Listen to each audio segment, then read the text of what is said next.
G'day, legends. Welcome to the Celtic Down Under podcast. I'm your host, Jared, and joining me tonight is a random collection of podcasters on this channel. We've got Dan, Willie, and Shane. So it's a combo. Like me and Willie always on Thursdays, me and Shane always on Mondays. Dan used to be Thursdays, now he's on a Monday. So it's a bit all over the joint. So, yeah, good fun. We'll get into it, and we're just going to do our season review pod. So, hope you'll enjoy it. That's a bit better. I need to get a close-up look at Shane. Just zoom it in. So, just got a little bit to talk about here, but just wanted to thank again everyone who's tuned in over the course of the last 12 months, the last season. We appreciate the support for the podcast. We've seen it grow further again. So long may it continue onwards and upwards. So thanks a lot. I'll bring up some comments before we crack into it. So Paul Galante, good morning, legends. Love it. Good use of the word legends there. Heavy vibes. Hail, the champs are here. Square Sausage Mix doing it again. Hail, my upside down chums. Love it. That was a doozy the first time you did that, Mick. Great work. Jerry Burns, g'day CDU team. Hail. McLaughlin's at it with the Kangaroos and the trophies, loving it. And Smell the Glove, g'day troopers. Is this going to be live or recorded? We're live, so get involved in the comments. And then McLaughlin, I've took risks watching this season. We've took risks doing this podcast this season, I'll tell you that much. It's going to be good fun. So, what we're going to do, season review, we're going to break it down into two parts. So we're going to go through fixtures month by month, any games that jumped out to us, like anything, any moments, any goals, anything like that. Then we're going to do a little review on the actual squad, and then we'll finish off with just some random season questions like we always do on the pod for our reviews, like player of the year, signing of the year, and so on. So, we'll just get straight into it. So, Willie, in August, Celtic played 4 games. We had a 4-0 win against Killy to start the season, 2-0 win against Hibs. Goal scorers, I forgot, in the first game were Rio, Scales, Kuhn, and Ralston. Against Hibs, it was Kuhn and Kalmack. In the League Cup, we had a 3-1 win against Hibs with Maid, a 2, Kuhn 1. And against St Mirren, it's 3-0. In the league, Kalmack, Rio, and AJ. Any of those games, anything to you? Like, Flag Day is always a good one to start the season off. Yeah, Flag Day was a good day. We played second. I think everyone else, we played last that day, which is not normally the way. Usually it's we're the first team out, but we played last that day, which caused a bit of kerfuffle at the time, but much ado about nothing. But for me, of those games, I think it was the League Cup second round when we played Hibs. Dyson Maeda absolutely ran the show that day. I seem to remember, I think he scored a double that day, and he ran the show. So for me, in August, that was the game that stood out the most for me. I think for me, in the month of August, we played 4 games, only conceded 1 goal, and we scored, 12 goals. So we're up and flying, up and about early on. Dan, you got any of those games that jump out to you? Anything? You're on mute, mate. Yeah, they're all good. It's been a long day, fellas. There's some good early games there. I thought particularly, as you said, opening day of the season, putting 4 past Killy. It's always nice to smack a Derek McInnes side around a little bit.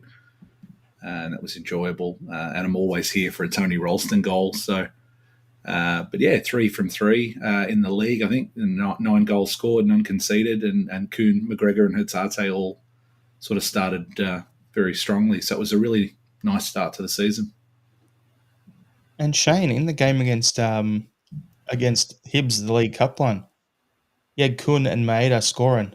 Now, the wingers were up and about.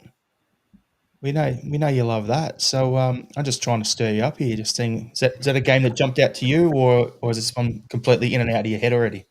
Oh, mate, trying to remember what happened at the start of the season today and earlier in the week was I was just drawing blanks on a number of different things. So you've stitched me up a beauty here. No, that wasn't a game that stood out to me. The actual away game against Hibs prior to the League Cup did, though. It was when Kalmack scored an absolute peach of a goal, one of many that he scored from outside the box this season. But it was more just the way we were playing.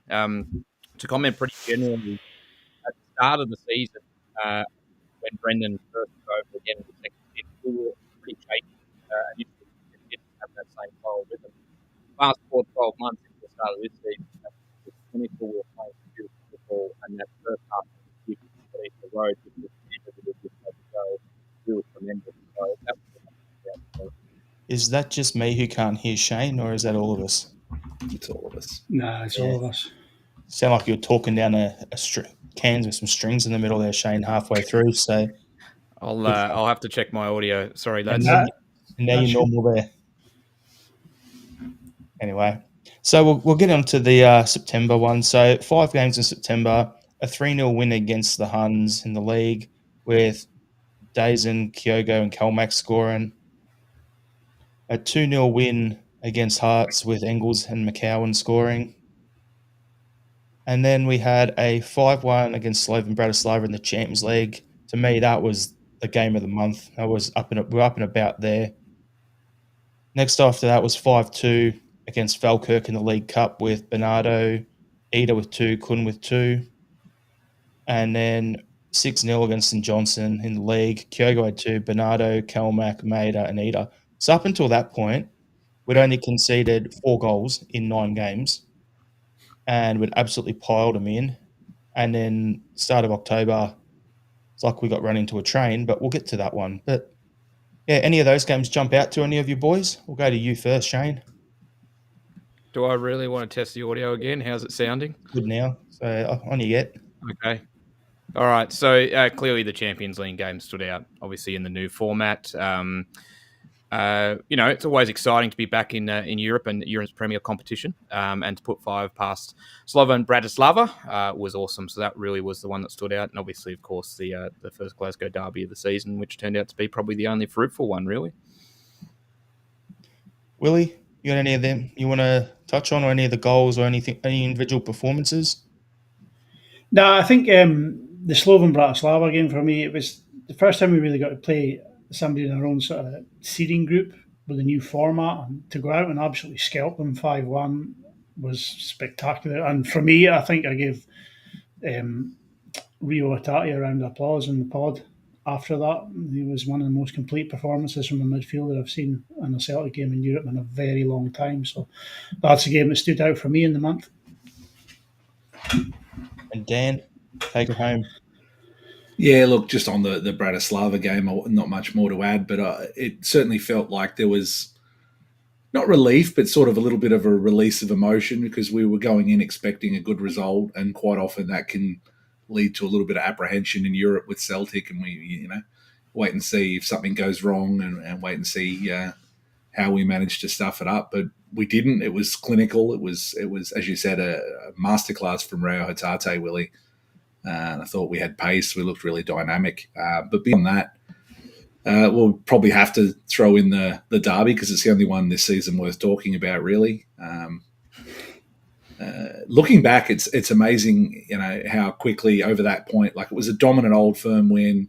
We absolutely thrashed St Johnson, and it was really the Kyogo show with Kuhn and Maeda, and Maeda more as that winger with the fairly solid performance. But it's amazing as we move forward, how impactful Kyogo was early in the season. On that, Dan, it was funny when I was writing out all these games and scorers and that, and it's like at the start, it's like Kyogo, Maeda, 2, Kyogo, Maeda's just sprinkling in there. And then you get to the point where we sell Kyogo and it's just Maeda. Like every second game, there's like at least one goal, just banging them in for fun. So it's funny when I was going through that, seeing some of the patterns emerging here, and then you got players like, I didn't realize AJ scored as many goals as he did in the first like quarter of the season. And he was like top goal scorer at one point, wasn't he? Your equal top goal scorer at one point, AJ? He had like 4 goals through to the end of October. Big which start. is crazy. He was 3rd best scorer at that point. Equal 3rd best. So it was just odd. So, yeah, then we hit October. 7-1 against Dortmund in the Champions League. Maeda was our only scorer. Ross County, 2-1 win. AJ and Kun, 2-2 draw against Aberdeen with Rio and Kyogo scoring. 0-0 draw in the Champions League against Atalanta. That was a great result for us off the back of the Dortmund result. And we were like, oh, going into that even nervous. I remember that. And the fact that we came through, it was great. There's a comment there. The old firm is dead, mate. I think that's directed to someone. Don't know if that's in the comments or one of us said it, but yeah. Then you had a 3-0 win against Motherwell, McCowan, AJ and Eder, and then a win 2-0 against Dundee with AJ and Ingles scoring. So, flying in the league, one blip in the Champions League against Dortmund. All things considered, I thought it was really solid up until that point of the season. Who wants to jump in first on the month of October? Oh, look, I might step in first and just try and avoid any mic issues by keeping it short and sharp. But the two Champions League games were the big important ones. Obviously, the result at Dortmund was awful and harked back terrible memories. But it was also about being a catalyst of, is this going to derail our entire campaign? And I was thinking about this a little bit earlier today, and the longer format, which I think we've all come to agree is probably better, and we've enjoyed it a lot more than maybe necessarily we thought we would when it first got floated. But the longer format allows us more opportunities to arrest any kind of slide or poor performances. And so if you go back to that, where it was with 4 teams in the one pot, you lose 7-1 to Dortmund, that's effectively any chance of you getting out relatively done or severely dented. But the fact that we've got the extra games there and that we're away to Atalanta later in the month, it was going to be always, how do we turn this around? How can we go and get a result in Italy? And to, in the space of about 20 days, go from getting belted 7-1 to taking a point off the Europa League winners, I think that showed the mettle that Brendan and the squad had this season. So those two in particular were the highlights. It showed the adjustment too, because we went to Dortmund and we were way too loose, and we realised after that, okay, in Champions League we've got to be a bit more rigid. We've got to keep our shape and pick and choose when we're going to throw bodies forward, and that was the lesson learned from that game. And it's so rare. Celtic away in Europe gets pumped. We get pumped in a game. We normally don't win it. There's not an obvious lesson there for us to learn from it. And it's normally a bunch of little things like, okay, if we misplace passes here or close down crosses, bunch of little things that add up. That was obvious. So, and Andrew Galea agreed with you early on, Shane, where saying the Champions League format was so much better. Dan, what are you thinking? Yeah, first off, I would echo the same thing, and I think sort of Shane started to allude to it, but in years gone by, if you're in that four-team group and you're getting scudded by Dortmund, would have been the third game. So you're already going back around to play them again in the next round of fixtures. So, I mean, you're not only having to sort of deal with getting absolutely scudded, then you've got to play that team again in fairly quick succession. So to be able to sort of move on, pick yourself up, and then, as you said, not that Atalanta were a poor team, the Europa League winners or the defending champions, but we didn't have to go out and face Dortmund again. We turned around. We had that really big performance where, from memory, I think Liam Scales had an absolute blinder. Just the more I sort of was going to, if I had a little bit more time today, I was going to try and go back and watch a couple of those highlights. But from memory, if memory serves, I think Liam Scales was really, really strong in Bergamo. But beyond that, it was really the strong domestic form, the draw against Aberdeen, which at the time, that was a good result. Like they were rampant, we were rampant. It was sort of starting to be that point where people were talking about the Dons sort of splitting us and Rangers at the top. So obviously that didn't pan out, and they had an absolute well past 5 minutes, aren't we? An absolute clusterfuck of a middle part there of the season, but. Overall, at that point, that was a really good win. And then just Luke McCowan on the score sheet again away at the Well. Was really happy to see him finding his boots. Willie, anything to add? No, I think we got hiding in Dortmund, and then we were in at half time 1-0 down to Ross County, and it's one of that ones that you could say, right, there's a European hangover coming here, but they went out and they got the late win there, which showed a bit of determination from the team. And as you say, we were on with a 2-2 draw with with Aberdeen at home, and the Hands are delighted. This was their chance to claw some points back, and then went out and got scalped 1-0 by Kilmarnock the next day on the plastic. But so yeah, it was a good month overall. You can say the very start of it was bad, but the results were good. But over the other side of the city, the league sort of fell apart, and the 2-0 win against Dundee on the 30th was pretty much us winning the league. I think we went 9 points, or was it 11 points clear by that point? And for me, that was it. The league was done and dusted by then. So it was just a case of cruising home and trying to focus on Europe and the caps from there on them, because the Rangers, I can't mind, were they moving back home to Ibrox? Were they still at Hampden? They were just falling apart by this point, and Aberdeen were the only team that were looking like a credible opposition to us. On that, Willie, as well, like we touched on, before, the Aberdeen 2-2 draw. Like as Dan said, that was one where it looked like they were going to split us and Rangers, and then it was touched on the Ross County one as well with Kuhn's goal late on, and that one was a big moment for me, for Kuhn, because when he first came to the club, he went up the road to Ross County, played up there, and he struggled. So for him to go back to that pitch and score the late winner against him, yeah, it was a pretty good effort all round. November started off absolutely bursting the bubble. That was Aberdeen in the League Cup, doing them 6-0 with Made a hat trick, CCV, Kyogo, and Kuhn all scoring. Then my favourite one of the month was the 3-1 win against Leipzig in the Champions League. Kuhn with 2, Rio for 1.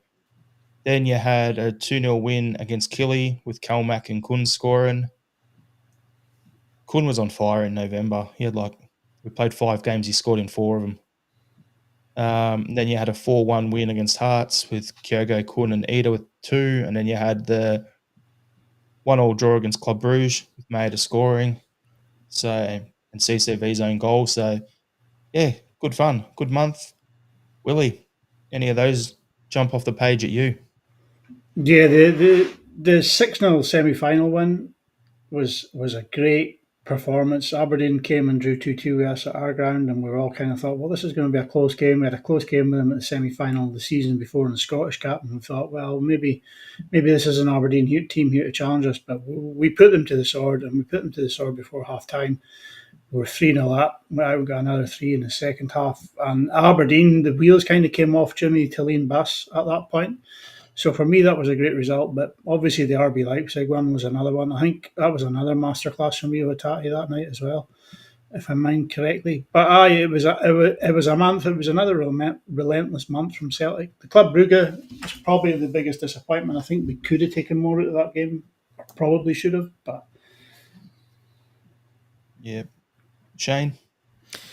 Look, really just wanted to echo Willie's sentiments about the Cup semi-final against Aberdeen, and just how and I can't think of quite the right word. Prolific, maybe, is the right word. Just the way that we took the game away from them in about a 15-minute spell either side of half-time. Clinical is the word I was thinking of, sorry. We were so clinical that day. We absolutely just put them to the sword. And we've done it against other teams, but to do it, as Willie said, against a team that had, held us to a draw at home only a few weeks prior, who I think was still at that stage level on points in the league with us, or at least very close, to dominate them the way we did was incredible. Unfortunately, it was probably the start of their complete and utter sort of turnaround in form. But if you remember that game, it wasn't so much that they were poor; we were just on another level. And Dan? Yeah, we blew them away, as Shane said, very much on another level. For me, I should have Googled it. Was it October or November where Chinese steel was the big talking point in Scottish football? Because that's all I sort of remember from this period of time, was that everyone was a structural engineer. Actually, I think, to be fair, I told a couple of Huns that I was a structural engineer, and just looking at the photos from the dock side, that I could tell that it was cheap steel that wasn't going to last, and got a few wind-ups there. But other than that, it was solid. I know we've sort of spoken about Kyogo not hitting the heights that he did under Ange since Brendan come in, but again, he's on the score sheet, fair regularity. Some good early contributions from Arnie Engels as well, another player I'm sure we'll talk about in terms of a bit of an up and down season, but he was on the score sheet. Was it Salzburg? I think he got on the score sheet again, and at that point, we were still very much in control and moving forward, but just some little signs that things were not going to go entirely our own way. I thought we battled a little bit early against Kilmarnock, and we're bullied around a little bit. The Club Bruges game, as Willie said, was a frustrating night or morning. I think it was about 7 a.m. on a Thursday morning from memory. But yeah, other than that. As Square Sausage Mix saying about Brugge or Bruges, however you want to say it, an established Savvy Champions League team, it's where we should strive to be. And Smell the Glove follows up saying Bruges, the team that gave other teams the blueprint on how to play us, especially in the first half. Yep. Very well coached team. Their structure, the way they set up and bring players through is unreal. So we get to December, which is the start of the absolute fixture madness of 8 games a month for 3 straight months. It is crazy. A game every 3 days. Mate, it was good for the content game for us on the channel. It gave us on the Monday something to talk about, review the weekend game, talk about the upcoming Champions League game or midweek game, and then Thursday we'll talk about the midweek game, preview the weekend. So it made it easy for the pod. So thanks for that fixture congestion. But at the same time, wasn't good for the sleep patterns during that sort of time, I'll tell you that much. All over the joint. So December, we had a 5-0 win against Ross County. Kelmac, Eder, Scales, McCowan, and Bernardo scoring. We had a 1-0 win against Aberdeen with Rio scoring. We had a 3-0 win against Hibs with Engels, an own goal, and Kyogo scoring. 0-0 draw away in the Champions League at Dinamo Zagreb. A 3-3 draw versus Rangers in the League Cup final, which we won 5-4 on penalties, and our goal scorers were Taylor, Mader, and Kuhn, and then the penalties, I didn't get into that. 0-0 draw off the back of that against Dundee United. 4-0 win against Motherwell, Engels, Mader, Kuhn, Rio, followed up with a 4-0 versus St Johnson. Kuhn, Kyogo had 2, and Mader had 1. So that's the month of December. Dan, any of them jump off the page at you? I just remember sort of in and around that Christmas period with a couple of back-to-back 4-0 wins was really good, nice and comfortable, and that's what you want at that time of year. Just get the job done and get through as unscathed as possible. So a season of good cheer, and thought we're still really good at the back. We've spoken a lot about our attack, but we weren't conceding a lot, and I thought we were pretty disciplined at the back. So bit of a shout to the back four at that point, getting through that, as you said, really congested fixture list. Funny thing is, other than the Rangers Cup final, where it was 3-3 at the end of regulation, right? We didn't concede a single goal that month. So you're spot on with the defence there. Willie, anything to add? No, I just remember the Zagreb game was a bit of a disappointment. It was a bit of a letdown. Neither team really wanted to take the bull by the horns in that one, and neither team really went for it. And it turned to be a bit of a dance squib for me. But I suppose the win at Hampden was a great thing. To beat Rangers on penalties was a joyous occasion, but there was warning signs in that game. You know what I mean? That was the first occasion we conceded 3 goals to them. It wasn't the last time during the season that we conceded 3 goals to them. So there was warning signs there that sort of weren't heeded. But again, another strong month, really. I mean, you take home a bit of silverware, you get a point away from home in Europe, which normally you would never complain about. But going by the way we'd come into that game with a lot of good form on our side, you just kind of left feeling a little bit flat by it. But other than that, it was a pretty solid month all round. Shano. Well, I think Willie touched on it. So on the negative side of things, yes, we did win the cup final on penalties, but it was a little bit, I think, of an insight in terms of what was to come against that mob for the remainder of the season, to be honest, unfortunately. But from a more positive perspective, the 5-0 win on the 1st of December against Ross County, I always remember that because that was the game that Luke McCowan absolutely tore it to shreds. So a goal and 3 assists, and he was just phenomenal that day. He was everything you wanted in that number 8 role. I couldn't have spoken more highly of him on the pod that week. And it's one of the very big standout performances individually that I always remember from this season. So that one always stood out to me. Yeah, makes perfect sense as well. And it was just the one thing there was the other thing that jumps out in my notes I've got after the 0-0 Dinamo Zagreb game. That's when the rumours of Greg Taylor leaving started to ramp up, and he was constantly starting to get linked to Zagreb over and over and over. So yeah, that was something that just pops into my head as well. We thought it was weird at the time, and yeah, now it looks like it could potentially actually be happening. He's at least leaving. But there were some comments here as well. I just want to bring up. So, where was it? Heavy Vibes was saying, "I love the 2 to 3 games every week. Seems to laser focus the squad." And then Michael McDonald was saying, "I thought Kyogo was was more than 10 million." And then he follows up saying, "I wonder what's going on at Rend. 6 games, no goals, injury. Not injured, just out of favour. They sacked the manager. He wasn't apparently supposed to be, or the manager left. The other guy who came in didn't like him. So, yeah, apparently it looks like he's on his way to Bournemouth, potentially." McLaughlin saying, "A grenade was thrown into the dressing room on New Year's Day." Bit of a spray happened, but anyway, and that's off the back of this one here, which was start the 2025 off with a 3-0 loss against Rangers. Then we had a 3-0 win against St Mirren with 2 goals to Kun, 1 to Trusty. 2-0 win against Dundee United, Maeda and Rio. 4-1 win against Ross County. Kyogo had 2, Engels and McCowan had 1 each. A 3-3 draw against Dundee, McCowan, Yang and Engels. 2-1 win against Killy in the Scottish Cup. Kelmack and Maeda scored. A 1-0 win against Young Boys, an own goal in that one. And then we followed that up with a 4-2 loss against Aston Villa in the Champions League. That's where we just sold Kyogo and hadn't figured out what we were going to do. We were going to play Maeda as a striker, so Ida had the 2 goals there. I thought in that game, Ida looked really promising as a lead striker. The thing with that game, I also remember it was Daniel Cummings come on, makes his debut, and Dane Murray made an appearance.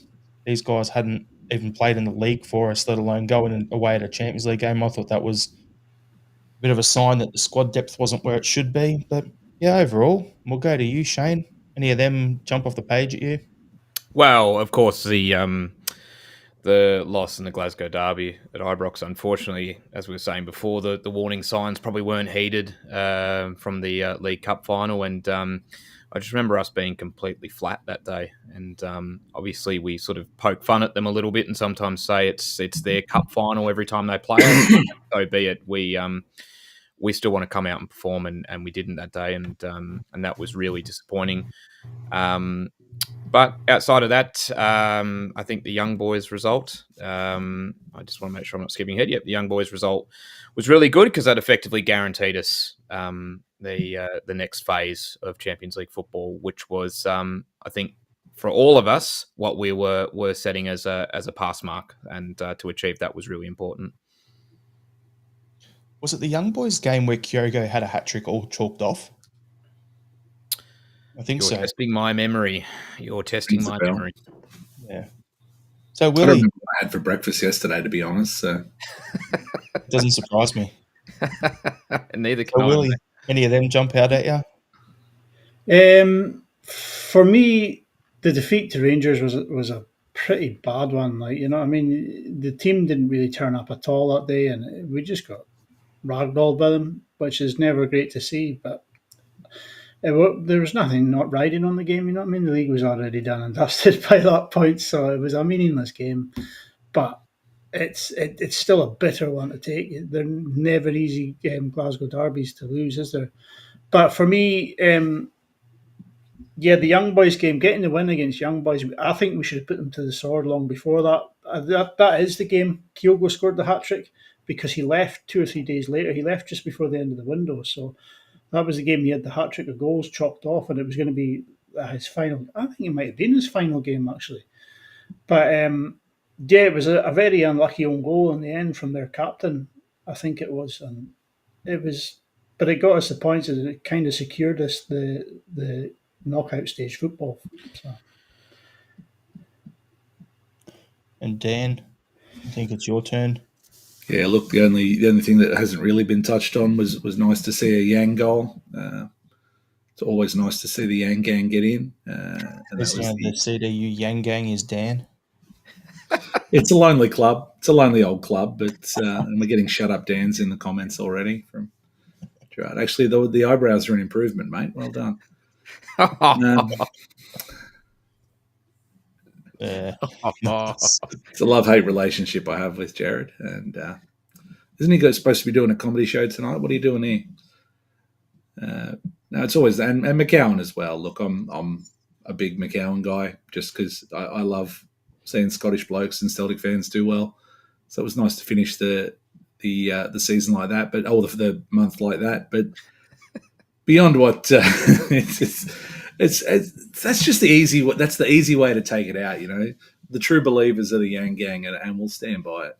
Here's one for you, Dan. I said on Monday's Axe on Board, and I went on, and we're talking about Tilio, and I'm like, Yang is bigger, but in terms of the way as a footballer, Tilio's better, and we've seen it over here. And that's not that I said that, and you should have seen the comments. It was hilarious. It was awesome. Look, I want to see Tilio do well just for the fact that I want to see the tiara back out. So I don't begrudge him young, and I always want to see him. I always want to see a young Aussie doing well at Celtic Park too. Beyond that, it was fairly unremarkable. As Willie touched on, it sort of had the feeling that the league was already wrapped up by this point. And we were sort of looking domestically anyway. We were looking for things to spark some of the players who we maybe didn't see the best of through periods from sort of here on out. Yeah, fair enough. Into February, and this is where the season got kind of weird for us. So 3-1 win against Motherwell. Maeda, Ida, Jota scoring. So it's Jota's return to the club and his first goal for us. A 6-0 win against Dundee with 2 for Engels, 1 for Ida, 2 for Maeda, 1 for Kun. 5-0 win against Wraith Rovers in the Scottish Cup. Maeda hat-trick, McCowan and Yang. 2-1 loss against Bayern in the Champions League.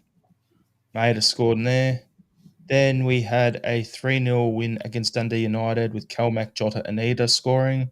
1-1 draw against Bayern away with Kun scoring.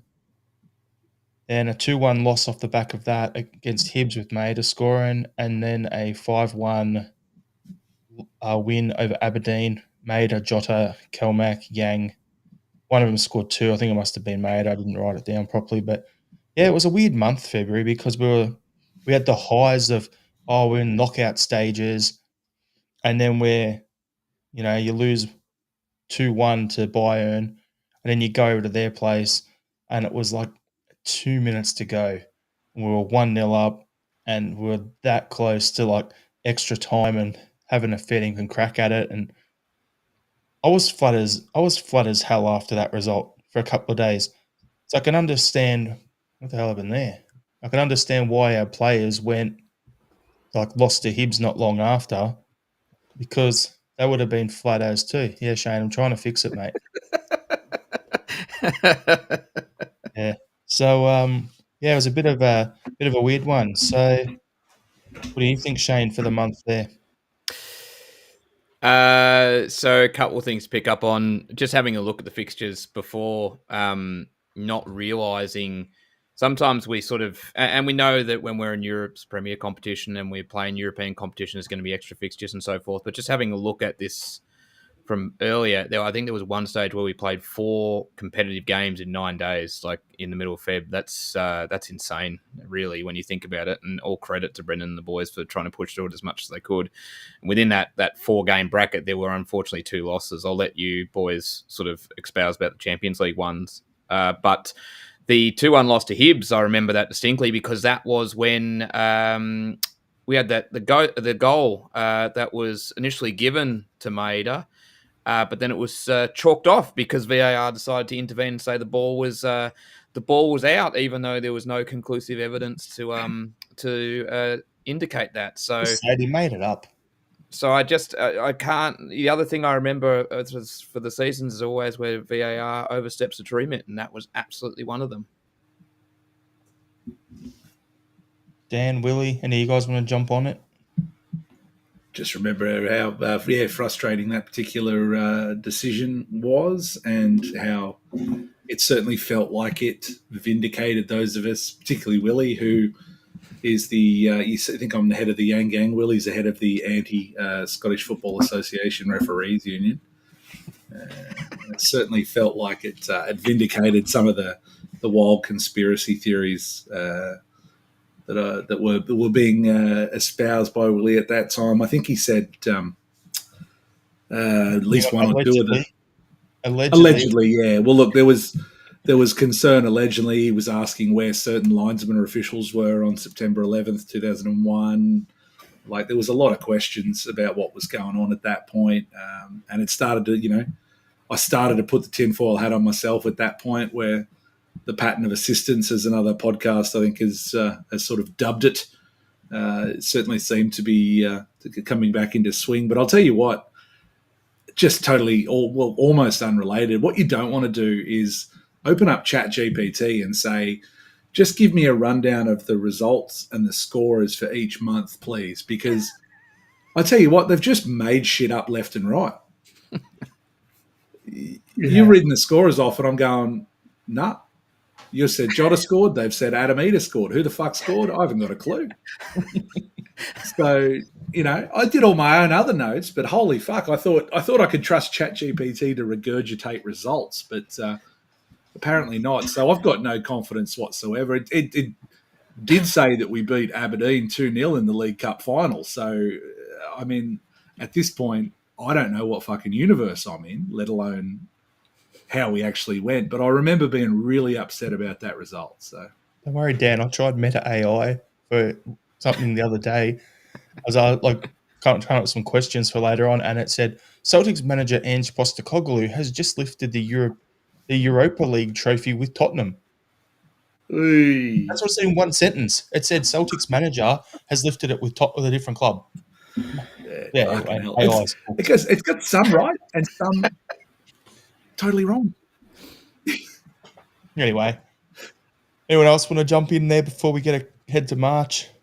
No, I will just say the Hibs defeat, there was no tinfoil hats worn at all. I'm pretty sure it was Alan Muir. You heard the audio of him shortly after, and he leads the guy in the VAR room beside him and the referee to the decision that the ball's out when there's no conclusive proof.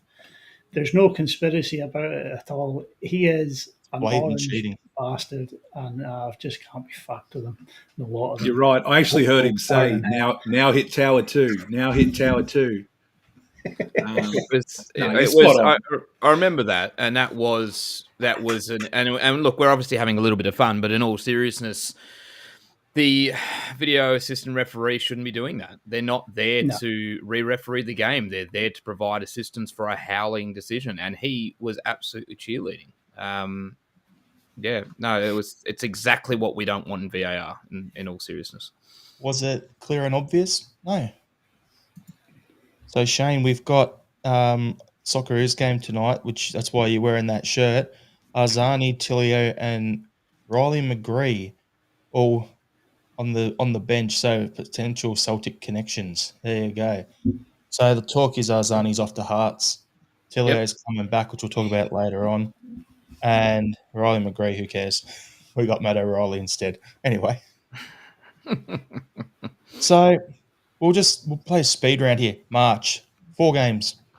5-2 win against St Mirren. Schlupp, Engels, Maeda, 2 for Yang. 2-0 win against Hibs in the Scottish Cup. Maeda and Eder scored. A 3-2 loss against Rangers. Maeda and Rio scored. And a 3-0 win against Hearts in the league. 2 to Maeda, 1 to Jota. So basically for the month, Maeda scored 5 goals in 4 games. That's my highlight of the month. The Derby loss. Moving along. Anything else you boys want to talk about, or should we just smack it on to the next month? I'm just going to quickly jump in on the Derby loss, and I don't mean to harp on it.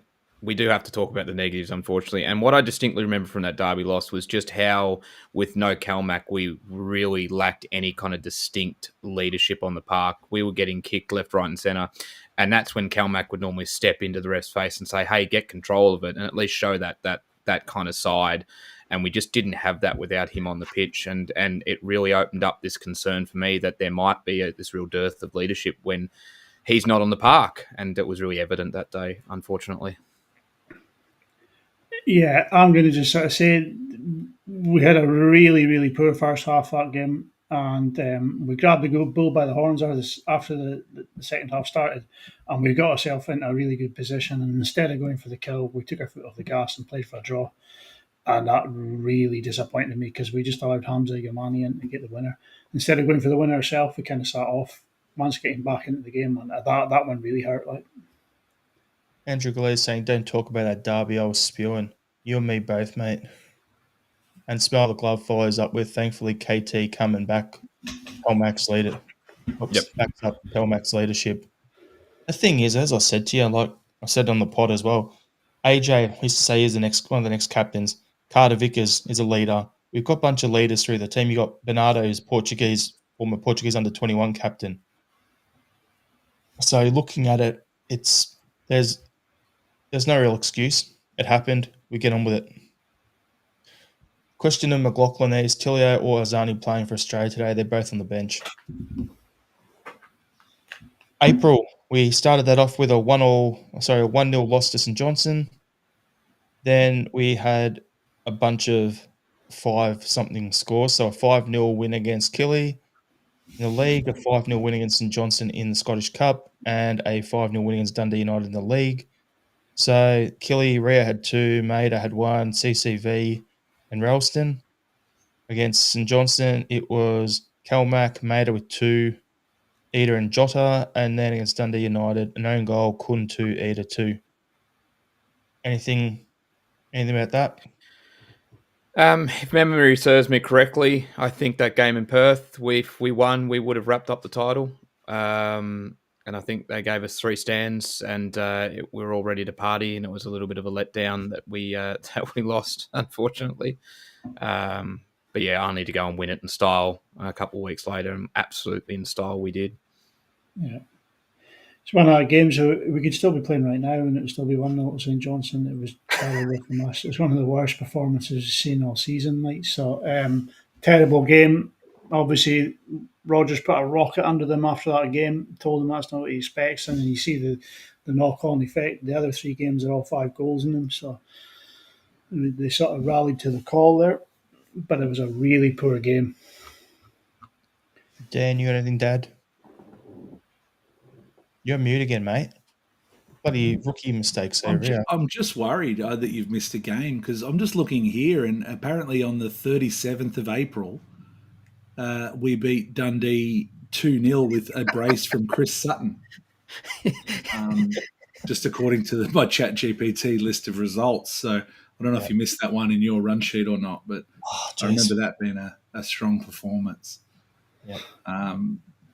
No, look, as you said, we were sort of on to wrapping up the title at this point, and ChatGPT doesn't understand the split because it says we wrapped it up with 2 games there, which is great. So, no, ultimately it was, confirmation of what we'd known for quite some time, and things were just rolling around, and we were really, by this point, I guess, seeing the best of Days and Maeda.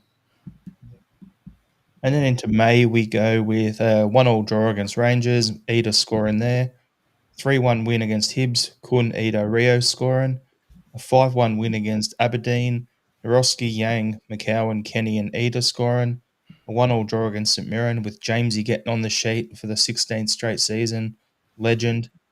And then we finish the season off with a loss, 1-1, and then we go to extra time and it's penalties, and we lose 4-3 on the penalties. So an absolute nightmare. That's one of those games, Willie, where you're saying it doesn't matter what we do. If we're still playing that today, we wouldn't score. Yep. It was 1-1 at the end of it all, and it was an own goal. So for me, that's that game. In my opinion, we could still be playing now, and it's no good. So, any one of them you want to touch on? We'll go to you first, Willie.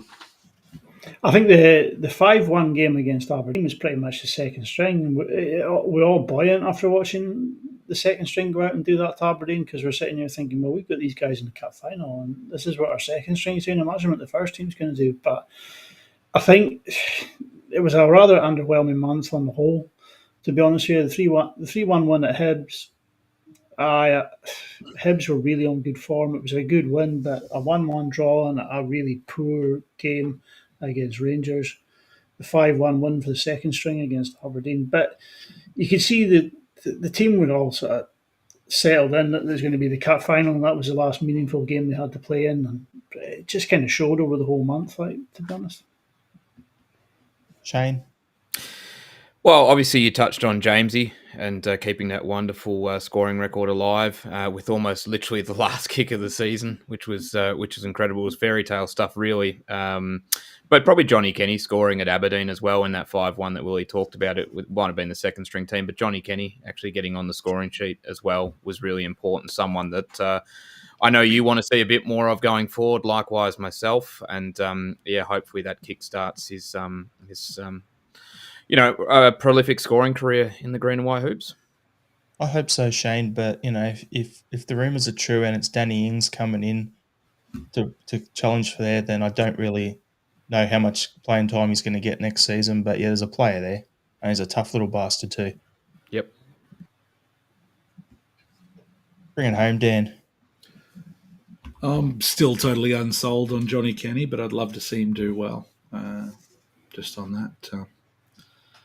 You're the same. You are to Johnny Kenny as I am to Yang. It's just personal now. I'm like, I want to attack something you love, Fuck just up, for the way you go at my guy. All we need is Yang's girlfriend there at all times. Yeah, that's the purple thing. when his missus was in town. Apart from that, the cup final was fucking horrendous. It was a turgid affair for large parts. I fell asleep midway through extra time at about 2 a.m. our time, and woke up to see Aberdeen celebrating, which was a real kick in the teeth. And I was going to say, I don't know why I paused. I've sworn a bunch, and I was going to say it was kick in the dick, and then I was like, I shouldn't say that. So that's for Gerard, because I know you're going to end up putting that one up. My wife is very talented, thank you. So, Whoa! That's going to come back to bite me. You know what? That's going to be screenshot with that comment on there, or video recorded while you're doing that, and then you're going to cop it, mate. You're going to get to some wedding anniversary, and that's just going to be played on a big screen. It's funny you say that. We're coming up to our 15th anniversary, so that'll be a nice one for her. Nah, look, it's still better than the fucking cup finals. So it was shit. It was just really shit. I still haven't actually seen the penalty shootout. I haven't had the balls to go back and watch it. Don't do it. Don't put yourself through it. It's awful. I kept thinking I should, and then I'm like, not today. I don't want to do it today. Because I don't know if you guys are the same, but all your mates who follow the English Premier League, you couldn't even beat the literal farmers and plumbers of fucking Aberdeen. You're like, just fuck off. You follow Manchester United, for Christ's sake. Let's not have that conversation. But no, I think it was a culmination of achieving so much early in the season. So we wrapped up the league. Fuck these comments. We've got this bloke up to today? Michael McDonald, the boy in the top right square, looks like Tom Boyd at a love child with Stuart Pearce. And then you've got Jared saying, Shane looks handsome today. Thank you, Jared. Sorry. He's just trying to make me jealous. Don't let him get to you. You'd love it. I mentioned a few weeks ago I'm on here to be the eye candy, so it's good to see that appreciated. It's not the target market or target demographic for you, Shane, but I'm the eye candy. Whoever it is keen. I'm Bald blokes from celebrating. Brisbane.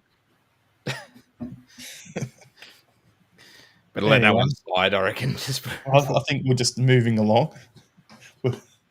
So what we'll do is we'll go through the squad review. So I've broken that down into a few things. So we've got per position, and it's players signed or who were on loan from the squad.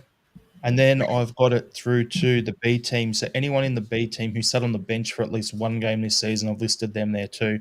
All I want to do, and we'll go through each position, is we don't need to get into their performance too much. So 1 or 2 sentences on each player. Say keep, loan, sell. That's pretty much what we're looking at, right? If we want to go through it. So Kasper Schmeichel, for me, is definitely a keep. Signing, you'll figure this. I'll say it, cheating one of my answers later on.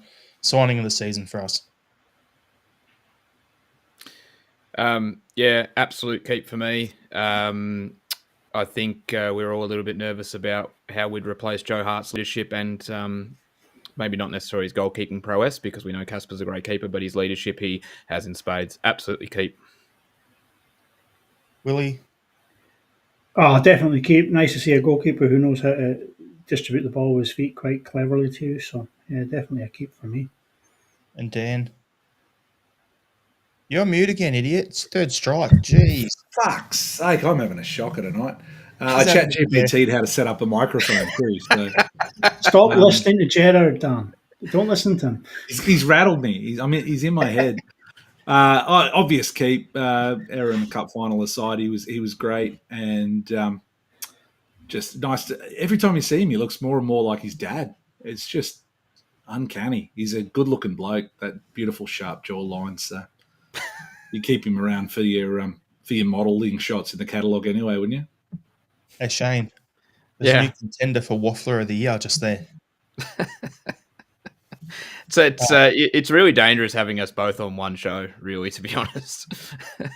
I'm trying to get this pod over and done with so you can watch the Socceroos game. And then don't worry about it. Dan Waffling there. But anyway, all good. So as I was saying, it all started in about 1993. 19 tickety too.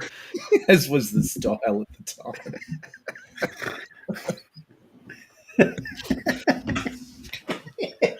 Oh, jeez. Oh, he goes Squares has his mute. Oh, Shane, how long it took Shane to climb into his chair. He's probably sitting there swinging his legs off the edge like a little kid on a swing. If we started late, you know why. You needed the forklift to get him up to it. Anyway, Billy Sinisalo is our future number one. He definitely stays. I'm just going to rattle through a bunch quickly. Scott Bain's already gone, so we don't have to talk about him. We've got Ross Dillon signed coming in to replace him, so that's that squared away. So the only other one there really is Toby Oluwayemi, who was on loan to Dunfermline. I think loan him out for another season. That's pretty much it on the goalkeeper front for me. Anyone disagree with any of that? No, I really like Sinisalo. Thought he would have got more of an opportunity, but Casper was too good. But he'll get it, and future number one. The other thing with Sinisalo, he's going to be the one who, all the younger women who were thought Matt O'Reilly's dimples were like the best thing ever. Sinisalo is that guy in the team now. He's the eye candy for the girls. I've heard that in a few chats, and I concur. Is that you reading the room, or is that you making? Are you a bit of a man crush going on there, Jared? No, I'm just going to say, as a completely true man, I can acknowledge when someone is good looking, and yeah, he's a good looking rooster. There you go. Anyway, defense: Alistair Johnson, Greg Taylor, Liam Scales, Austin Trusty. Okay, so we'll go through those four first. I'm just going to do them in groups. So Alistair Johnson is definitely a keep. Taylor looks like he's leaving. Scales and Trusty, this is where it gets interesting because it's horses for courses and what you like. I don't think we've seen enough of Trusty in terms of, I think he's soft as shit. There you go. I'm going to say it. He's like Chris Julian 2.0. He's big. You think he should dominate in the air. He gets pushed around too easily. Same time, Scales, he has a bomb scare in him with the ball at his feet, but he always gets his head in the right position on the crosses and clears it well. So it's a bit of a give and go what you want there. So it was up to me. I'd be keeping Scales and Trusty. Depends if we can find anyone better. If we can find someone better, then sell him and bring someone else in to start over the top there, and then Scales becomes the backup at left centre back. Shane, you got anything to add on them? No, I pretty much agree with you. I'd keep unless some other opportunity arose. I wouldn't want to go through the situation where we're running out of centre halves again. But shout out Liam Scales. The rumours of his demise have been greatly exaggerated. I'm a big Scales fan, and he worked his way back into the team. And honestly, it genuinely wouldn't surprise me if he's starting centre half next to CCV next season. Dan? Fire Austin Trusty into the sun and give Liam Scales a 5-year contract extension. And Willie? For me, there was big issues in the left side of the defence. Liam Scales lost his place to Austin Trusty. It kind of chopped and changed between the two of them. Liam Scales came out stronger in the end, and yeah, one of them has to stay, one of them has to go, and another left-sided centre-back has to come in. Greg Taylor did Greg Taylor things this season. He was so disappointing whilst Europe was on the cards, and then as soon as Europe's gone, Greg Taylor's form goes way through the roof, and you'll sit there and think, yeah, great player, why don't we keep him?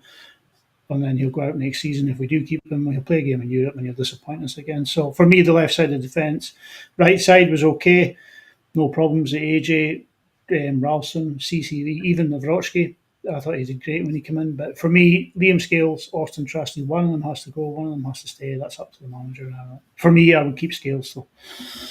So we've got Jared saying Trusty will dominant next year. Smelly Boy saying get Trusty to fuck. Square Sausage Mick is saying Trusty's pish. Jared saying Scales loves laying on the grass.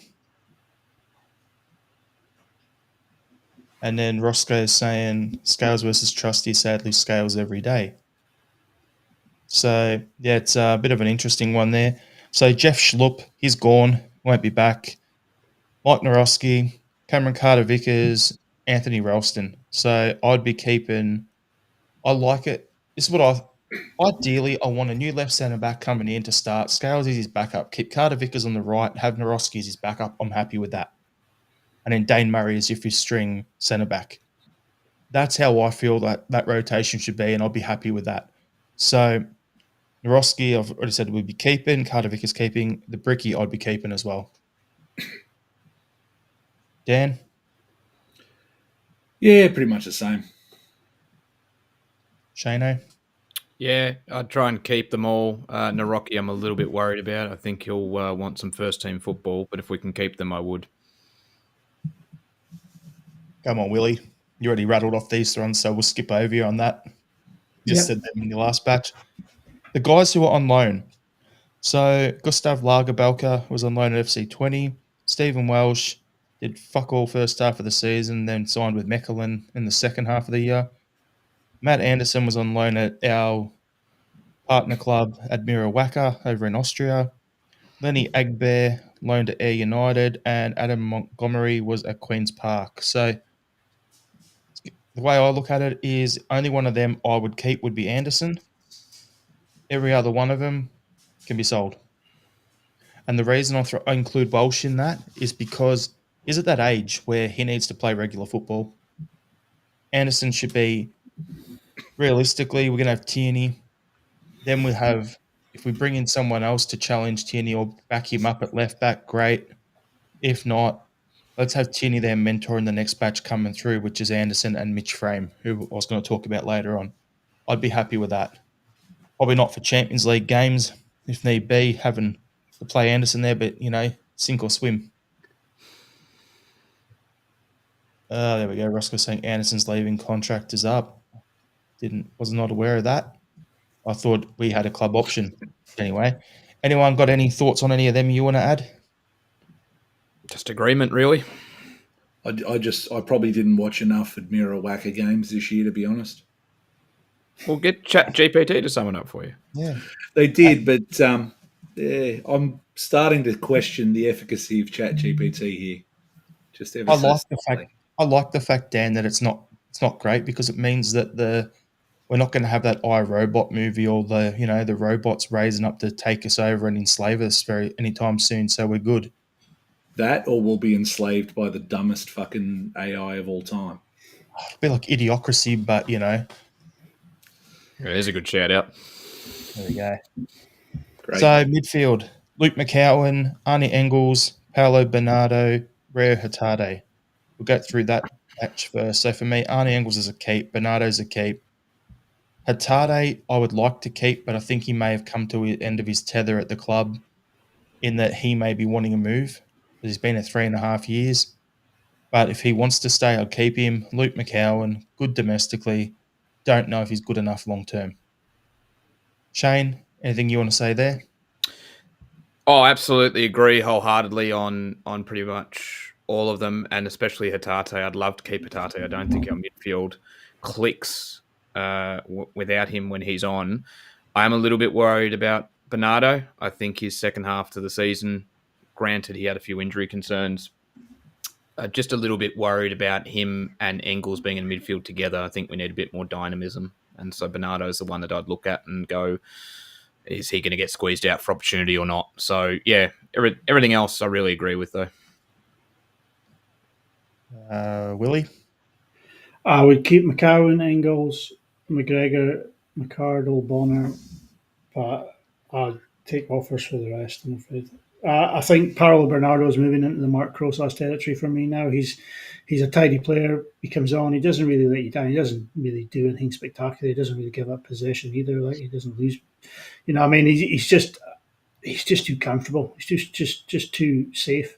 He's just a box standard number 8, and I think we have too much of that in midfield, to be honest with you. And as Shane says, I think Rio Tati's coming to the end of the cycle, and he is our creative influence in there. And if we do lose him, I think the midfield needs a bit of a major overhaul, to be honest.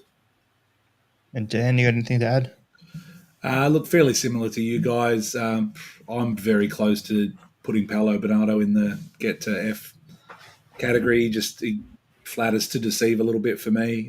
Would love to keep Hatate because, as Shane quite rightly pointed out, I think he's such a different option in that middle.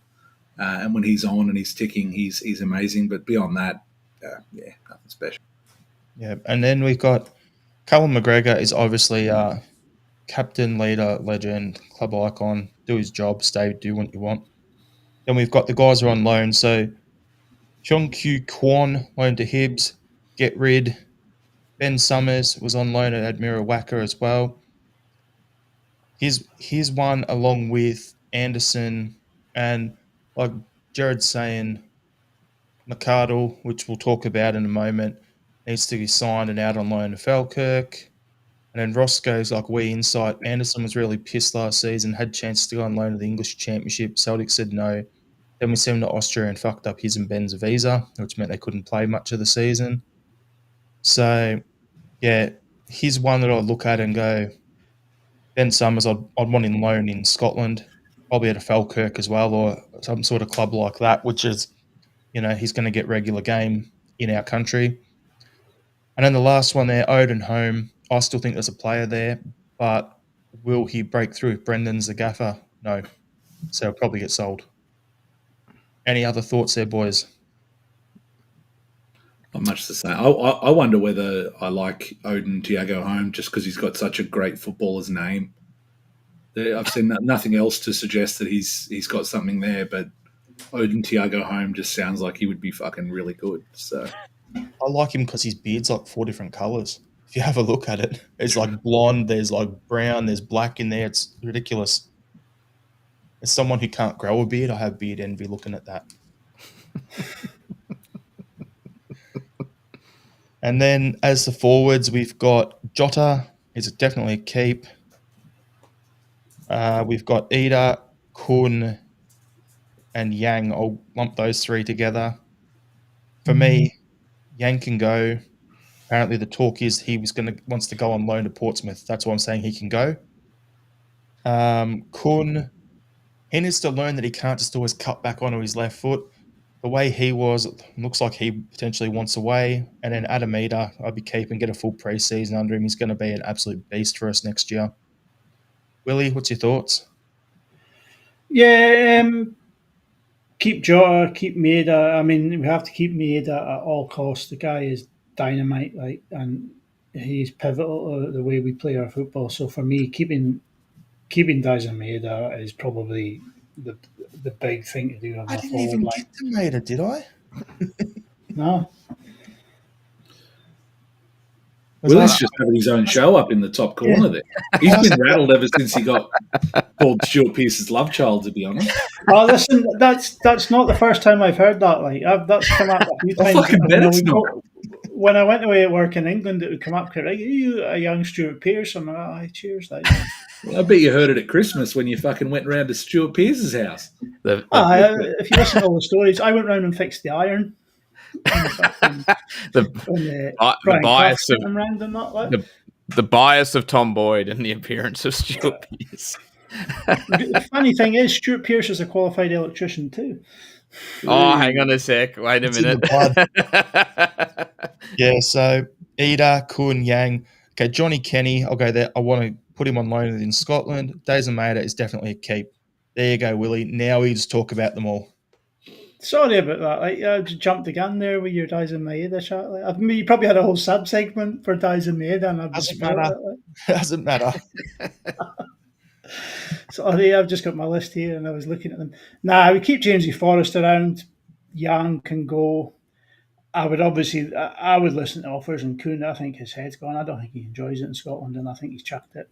So for me, I would probably be interested in listening to offers from Kuhn. I'd like to see more from Adamida next season. I was a bit disappointed with him this year, so I would like to see a lot more from him next season.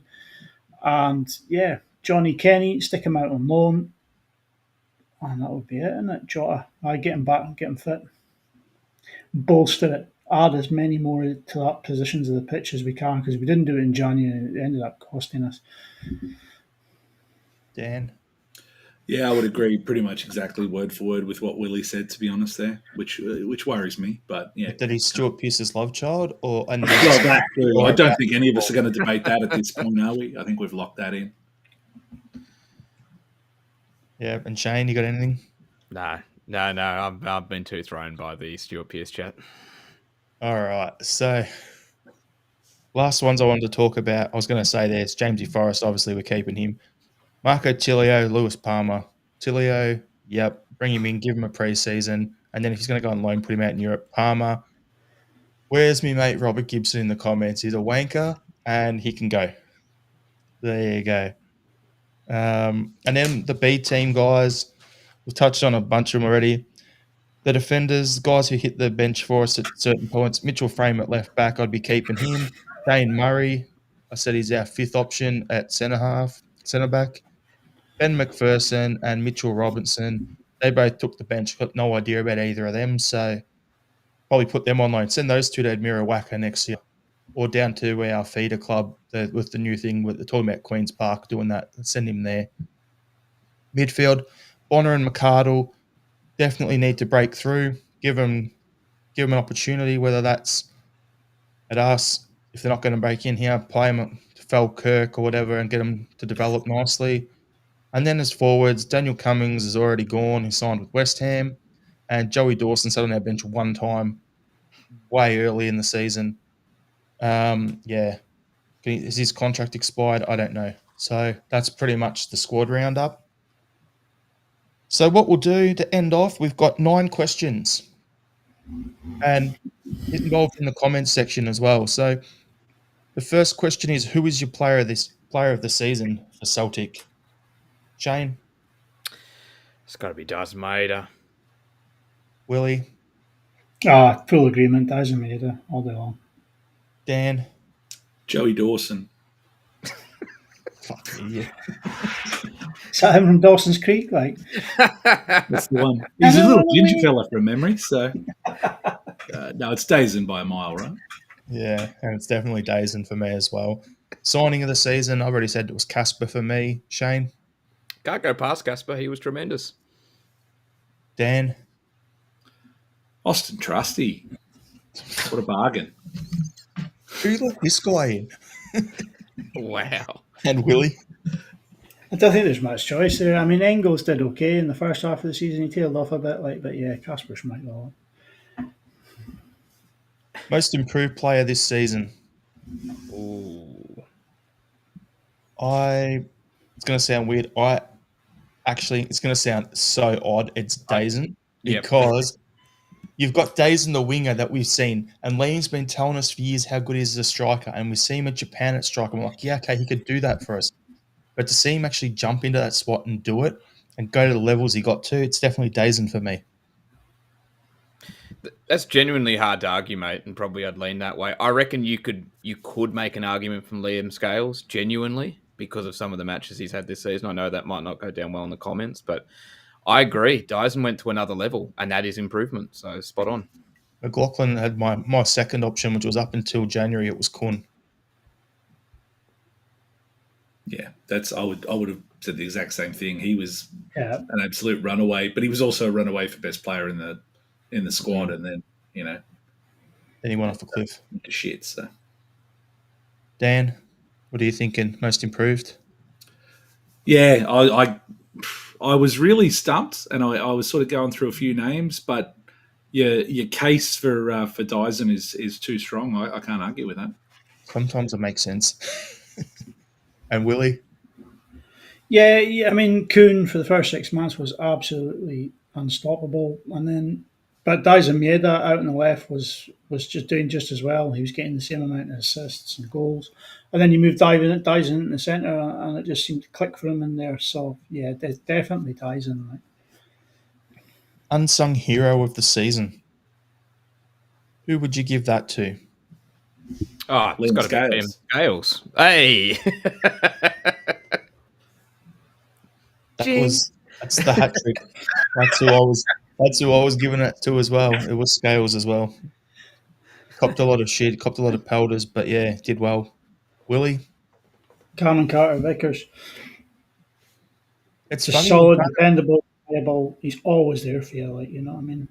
So it's funny when Carter Vickers has been that great for us that I actually didn't get a down season, yet he was still, I can agree with, I can understand what you're saying there, Willie.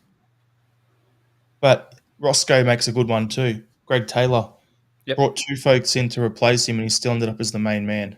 Yep, good shout, Roscoe. Smell the Glove is saying Sinisalo. And yeah, it was also a good shout. Goal of the season. I don't know which one. We had a few. There were the one to me that, and he did it twice. It was pretty much the exact same goal against Leipzig, coming in off the left, curl to the top corner, Kun, and then he did the same thing against Bayern Munich. That's where I'm heading for it. Shane, what do you got? Well, it's either the Calmac belter against Hibs, and he had quite a couple to pick from, to be honest, Calmac. But there was also, that's a tremendous strike from the man we just spoke about, Cameron Carter-Vickers, which left Adam Eder and a few other of his teammates in absolute awe. I deliberately stayed away from that one because I knew one of you guys would get it, so I'm like, I'm going to give someone else a bit of love here. Willie, what are you thinking? For me, it was CCV's goal. I mean, his own goal against, was it Bruges? It was a fair precision finish there too. Like, there's no way you could try that. You know what I mean? But CCV's goal was just an absolute peach. I mean, you realise who'd scored it. It was just jaw-dropping.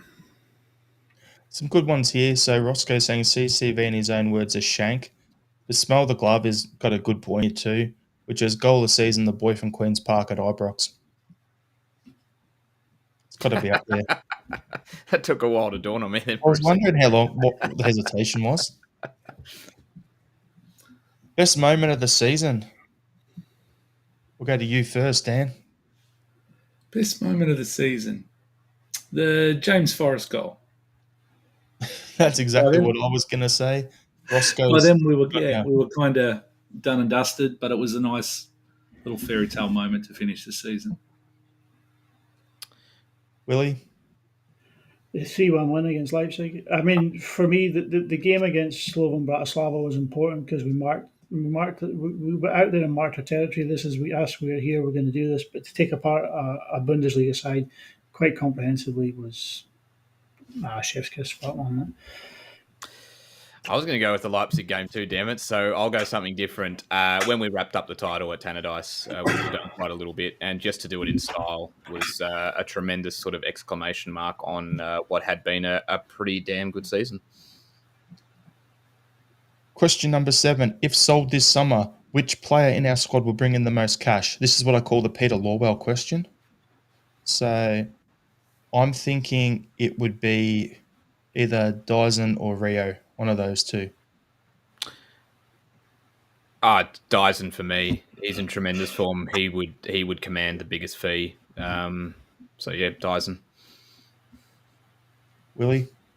Oh, Dyson, without a doubt, Dyson definitely. Dan? Just something different. I'll say I could see we'd get a decent fee for Nicholas Kuhn. Love you, Gerard. Honestly, just for Jared, I'd sell Nicholas Kuhn for a packet of, a 6-pack Iron Brew, to be honest. But there was a comment early on. I'm just trying to find it quickly. Where the hell is it? Doesn't matter. Basically said Kuhn and someone else and Trusty should be on the same. There you go. Trusty and Kuhn can leave together on the same Ryanair plane, cattle class. All right. So, question 8. What was your favourite CDU pod moment this season? Dan, over to you.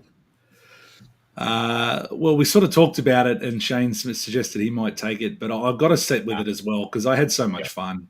When you were away, Jared, as everyone knows, when the boss is away, the kids will play, and Shane had to rein in myself and Liam sort of either the day of or the day after Queen's Park won at Ibrox. So, I mean, it was just two school kids full of joy and whimsy and desperate to laugh. And poor old Shane had to try and get some order out of that. I thought it was a really good night. When I watched that back, I was like, saw how you were going. I'm just like, fuck, thank God none of them got their dicks out. Seriously. They were that G'd up and busy. I was like, and look, honestly, I thought a nudie run across the camera or something. It wouldn't have surprised me. I'm starting to go a bit far here, and then Liam just kept going further, and I'm like, oh, we're fucking on. Let's go. Jeez, I'm loving it. It was a good night, and Shane did a great job. To his credit, I think there would have probably been some nudity on if Shane didn't pull us back down. So. I just distinctly remember I wanted to follow the usual convention, and I had to really hold you guys back until we talked about the other games, and it was literally like holding back like a tide with a small wooden door. It was just impossible. I was sitting here DMing Queen's Park on Twitter because they don't sell goalkeeper kits on their shop. And I'm like, get me a Callum Ferry kit now, motherfuckers. Let's do this. You've got my money now. He's not wrong. You actually joined the pod as Callum Ferry as well. I did too. And Jared's not wrong. It's nothing to crow about. Willie? None of that unprofessionalness on the Thursday night, was there, Shane? Just all top-notch quality entertainment. It was just back and forth, talking about the hoops, and that was it. I suppose two moments. Sorry. All right, then. How about that name, though? Yeah, that's behind the paywall, mate. CDU. Sorry, Willie. That's all right. I suppose the favourite pod moment was Dan wearing the Santa hat on the communist. What do you call that? A Santa? I think you still got it in the background. It just sort of taken over the play. That was pretty funny. And there was the night my dog was giving me daggers. It was marching back and down up in the kitchen, and all I could do was look at him, and he was just giving me death stares every time he went past. It really distracted me. I was just having fits of giggles when Jared's like, "What's going on? What are you looking at?" And it's the dog just marching up and down, just giving me death stares. I'm like, "What the fuck have I done here?" on that one with your dog, Willie, there was one where it just kept coming in and out through the dog door, and it's going whoop whoop whoop, and just making this sorts of ruckus, and I'm like, what the fuck's going on there? That was But it. That was the night he was getting in and out, and it was he was going past it, and he was like, what the it was fuck all have I sorts. done It to was this great. fella? Speaking of dogs, my favourite CDU moment of the season was Jared hadn't been on the pod in ages. His dog normally sits in the background, and all of a sudden his dog stands up and just boom, nosedives off the edge of the couch and land on its head. But all of a sudden I'm looking, where'd your dog go, Jared? In the middle of, he was talking about something, probably, jacking himself off or talking about Jota or Kun or something like that. And his dog's just done a swan dive off the edge of his couch, crashed into the floor. I lost my shit on that one. So that was my favourite moment of the season. Honestly, that's the only way you could live with Jared. Permanently concussed. And the last one is, what song sums up this season? The last 2 years we've had like a song that the fans doing. For me, it's Tequila because of the Days and Chant. That's pretty much it. Anything you got, Shane? Shane's got nothing, and he's normally the one with the musical thing at the final thoughts. I've got absolutely blank. I'm just, because I love Oasis, I'll just say Supersonic. Willie? I suppose you look at Brendan Rodgers. I don't want him to go, so I'll go with Benson Boone. Please stay. Geez, that's a modern reference. My kids love Benson Boone, and I just have to listen. I don't even know who the fuck is Benson Boone. Anyway, and Dan, you got one? So look, I will just say before I say it, if you ever want a real good laugh, just do Tequila at karaoke in a pub full of drunks, because they're all sitting up, and you just got to lean forward and go Tequila, and then sit down for another 2 minutes. I've gone for the theme Almost There, because we didn't quite get the treble. I've gone Almost There by Brian McFadden featuring Delta Goodrum, which is obviously a personal favourite of mine. Oh, jeez. All right, and I was setting these up hoping one of you would jump on this, but Smell the Glove's done it. So simple the best. There you go. Yeah. I do like how we've taken that. It's like one thing you think you can have, get fucked. What about the late great Meatloaf? 2 out of 3 ain't bad. Well, that's a good one. It's a good shout. I'm sometimes I'm good. It's just a bit slow. What about? Who knows where we're going here? Anyway, thanks everyone for tuning in. I'm scrolling Spotify hard. I'm stopping Dan here because otherwise he'll just waffle. And so thanks everyone for tuning in. We really appreciate it. Looking forward to next season already. But yeah, can't wait for it. So not long ago, there'll be a couple of pods like when over the next few weeks we'll just have random pods here and there if something happens, like if we sign a player or whatever. So it'll be good fun. But until then, cheers everyone. Appreciate yous, and hail, hail. Hail, hail. yeah. Up the king, fuck the.